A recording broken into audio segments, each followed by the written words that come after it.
Hello and welcome to episode 5 of Abiotic Factor. Now hacking that keypad, it opens the portal that's in Silo 3. So after following the blood trail back downstairs, I grabbed a hazmat suit, equipped it, and headed onwards towards the ominous white portal. Now, jumping into this portal, we arrive at Flathill inside a treehouse in this rundown American neighborhood sort of thing. So after heading through some dude's garage, I noticed this little purple hand symbol thing on the floor here. I think that's new to 1.0 because I've never noticed that there before, and I believe it's one of the symbols from a later group in the game.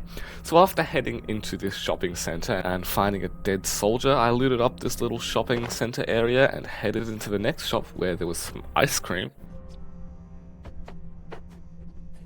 And yes, I guess the glitch of smacking money to make 1 money into 6 money still exists for some reason.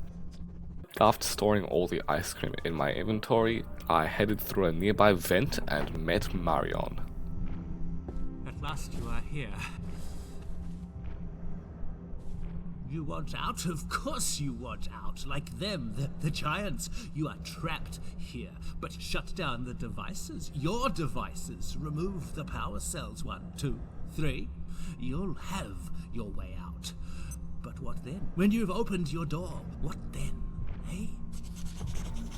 So with Marion confirming that there are 3 power cells in Flathill, trapping these big monsters inside here. So for me to get out, I need to get rid of the 3 power cells, which I also need for progressing the game, but also getting rid of these 3 power cells releases these giants into the rest of the world, I guess. So after hiding in a van to dodge these monsters for a minute, I made a run for a nearby building.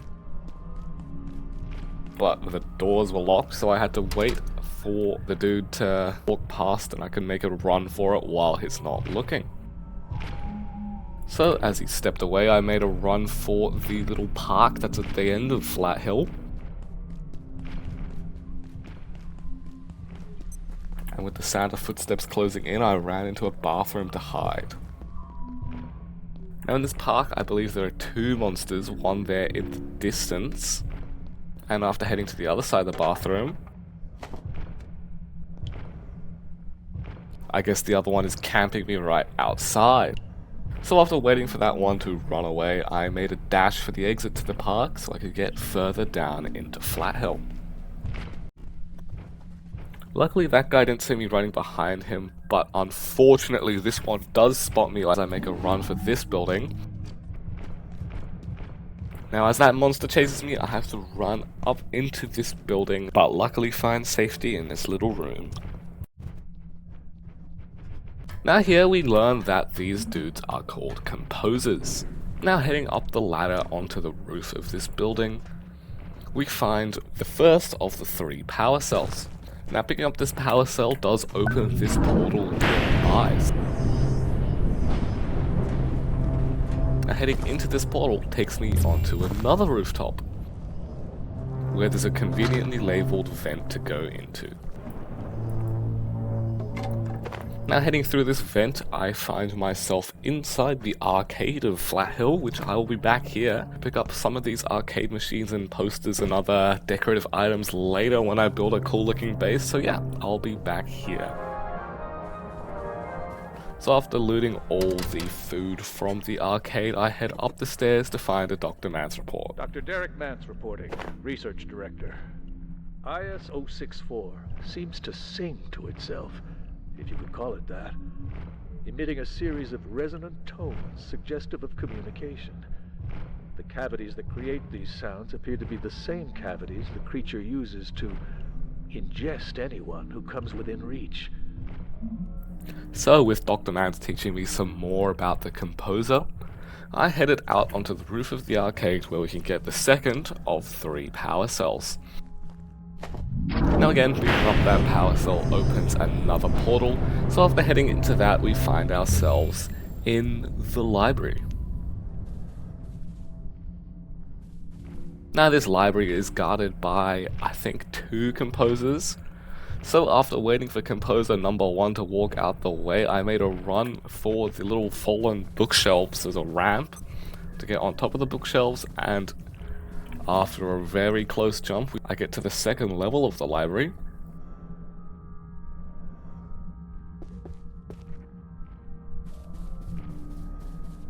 After getting spotted by one of the composers, I have to get up here as it's blocking my exit.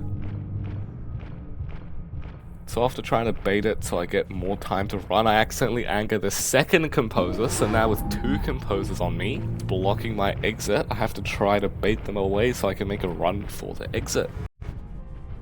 Now with the 2 composers almost slashing me to death, I make a run for the exit. And after jumping down and breaking one of my legs, I limp my way out over this bridge with the 2 composers hot on my heels. And with my run speed majorly affected due to my broken and sprained legs, I just managed to outrun the composer that's chasing me, find myself in the next building.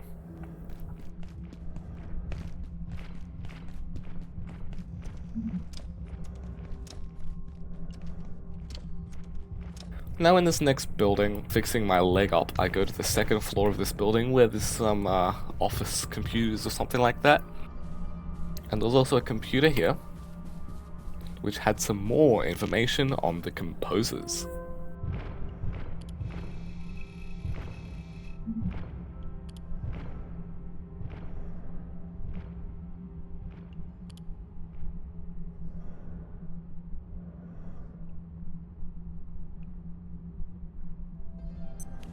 Now heading further along this office area, I found a Dr. Mance report. Dr. Mance reporting.